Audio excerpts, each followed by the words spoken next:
안녕하십니까. 공병호TV의 공병호입니다. 이번엔 좀 다르지 않겠는가. 항상 북한과 협상을 임할 때는 그런 기대감을 가진 사람들이 많습니다. 10월 5일 날 스웨덴 스톡홀름에서 열렸던 미북 실무회담이 결렬됐습니다. 회담 결렬의 전모를 살펴보도록 하겠습니다. 북한의 김명길 외무성 순회대사는 9월 5일 날 스웨덴 스톡홀름에서 스티븐 비건 미국 국무부 대북 특별대표와 가진 비핵화 실물협상이 결렬되었다고 이렇게 발표를 했습니다. 김명길은 성명을 통해서 미국이 빈손으로 왔다, 그런 불쾌감도 함께 드러냈습니다. 그의 이야기를 여러분 한번 들어보시기 바랍니다. 그러면은 그들이 갖고 있는 구상, 기대감, 그리고 향후 계획을 엿볼 수 있습니다. 협상은 우리의 기대에 부응하지 못하고 결렬됐다. 나는 매우 불쾌하게 생각한다. 이번 협상에 아무런 결과물도 도출되지 못하고 결렬된 것은 전적으로 미국이 구태의연한 입장과 태도를 버리지 못한 데 있다. 미국은 그동안 유연한 접근과 새로운 방법, 창발적인 해결책을 시사하며 기대감을 한껏 부풀게 하였으나 아무것도 들고 나오지 않았으며 우리를 크게 실망시키고 협상 의욕을 떨어뜨렸다. 아주 중요한 내용입니다.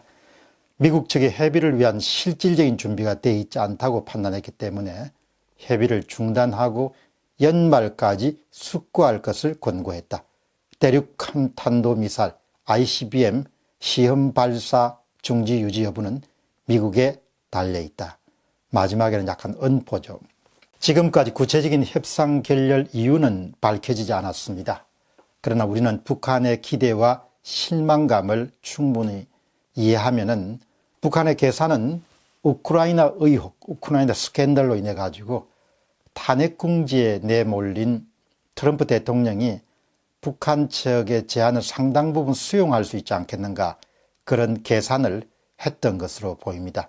그러면은 고철 수준인 영변의 핵 시설 폐기물을 대가로 해서 핵심 제재 사항을 얻어내는 것이 북한의 보관이었다고 그렇게 봅니다. 이를 뒷받침하는 증거들이 그동안 속속 나왔습니다. 9월 4일 날 미국의 타임지는 2명의 당국자를 이용해서 이렇게 보도합니다. 트럼프가 영변에 있는 주요 핵시설 해체와 우라늄 생산 중단에 북한이 합의하기만 하면 대북 석탄과 섬유 수출 제재를 3년간 유예하는 방안을 마련했다, 이렇게 보도한 바가 있습니다. 또한 북측 실물협상 수석대표인 김명길도 스톡홀름으로 떠나기 전에 미국 측에 새로운 신호가 있었으므로 큰 기대와 낙관을 가지고 가고 결과에 대해서도 낙관한다, 이렇게 긍정적인 이야기를 했습니다. 우리 측도 마찬가지입니다. 조윤재 주미대사도 9월 5일 날 이런 이야기를 했습니다. 미국이 지난 2월 하노이 정상회담 때보다 훨씬 유연해졌다, 이렇게 기대감을 한층 높였습니다. 그러나 김명길의 성명 내용으로 볼 때 미국이 협상장에서 내놓은 것은 대개 두 가지로 추측됩니다. 하나는 미국이 북한에 대해서 기존의 완전 비핵화를 위한 로드맵을 제시하는 그런 하나도 기존의 요구사항과 변하지 않은 것을 내놓지 않았느냐, 바로 그 내용이 김명길의 이야기에 포함이 되어 있습니다. 다른 하나의 대안은 북한이 원하는 제재 완화 등 양보안을 미국 측이 내놓지 않았을 것이다. 하나는 과거의 연장선상에서 강력한 비핵화 로드맵을 북한 측에 요구한 것이고, 다른 하나는 약간이라도 양보할 수 있는, 북한이 받아들일 수 있는 그런 안을 내놓지 않았기 때문에 이번에 결렬되지 않았냐, 그런 생각입니다. 그럼 이제 북한의 전략은 뭐냐? 북한은 미국과 달리 시간이 자기 편에 있다고 생각합니다. 탄핵 압박이라는 그런 상황에서 재선 승리를 목표로 하는 그런 미국의 트럼프 대통령은 외교적 성과를 필요할 것이고, 그 외교적 성과에서 북한의 비핵화 협상 타결이라는 것은 상당히 중요한 것이다, 이렇게 북한 측이 계산을 하고 있다고 봅니다. 따라 시간이 연말로 다가올수록 필요할 때는 내년으로 넘어가더라도 북한이 유리하다고 생각하는 것이 바로 북한 측의 판단이라고 봅니다. 2018년 6월 달 싱가포르 1차 미북 정상회담 때 북한이 당분간 ICBM, 미국을 직접 겨냥할 수 있는 대륙간 탄도탄 발사 중지를 했기 때문에 그것을 지켜왔는데, 만일 북한이 그 발사 중지를 깨고 시험에도 들어갈 수 있다, 이런 위협을 김명길이 마지막 그런 성명서의 문장에서 담았습니다. 그런 상황이 벌어지게 되면은 트럼프 대통령으로서는 얼굴을 구기게 되는 것이죠. 자신의 외교적 치적을 이렇게 본인은 계속해서 주장해 왔습니다. 핵실험과 ICBM 발사가 사라졌다, 이런 부분들이 거짓임이 판명되기 때문에 아마도 트럼프 행정부가 북한 측의 요구를 상당 부분 제재 완화와 관련된 부분을 받아들이지 않겠냐, 이것이 이제 북한이 갖고 있는 그런 구상입니다.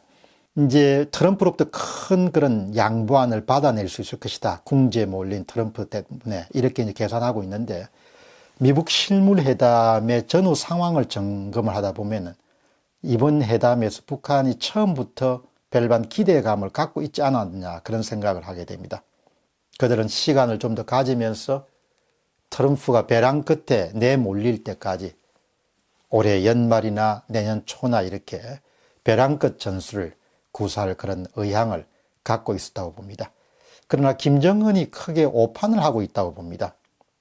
사람은 모두 다 자기 중심으로 보기 때문에 김정은 자신이 갖고 있는 권력을 가지고 모든 정책이라는 것을 좌지우지할 수 있는 것과 마찬가지로 미국이란 나라도 트럼프 대통령이 외교정책을 좌지우지 모든 것을 다 결정할 수 있다, 이렇게 판단하기 때문에 벼랑끝 전술로서 자신들이 승리할 수 있다, 이렇게 보고 있는 것 같습니다. 그러나 미국이란 나라를 이렇게 보면은 국가의 중요한 정책이나 외교 노선이 휙휙 바뀔 수 있는 그런 나라가 아니죠.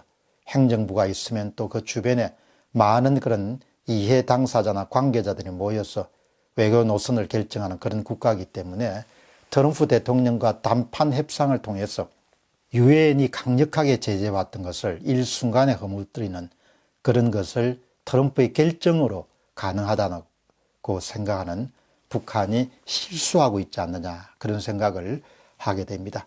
이제 그럼에도 불구하고 사실 북한의 핵 문제가 우리 문제인데, 그것이 마치 강 건너 불처럼 미국과 북한 사이에 협상의 문제가 되고 우리는 완전히 열외로 이렇게 간주된 것이 상당히 문제입니다.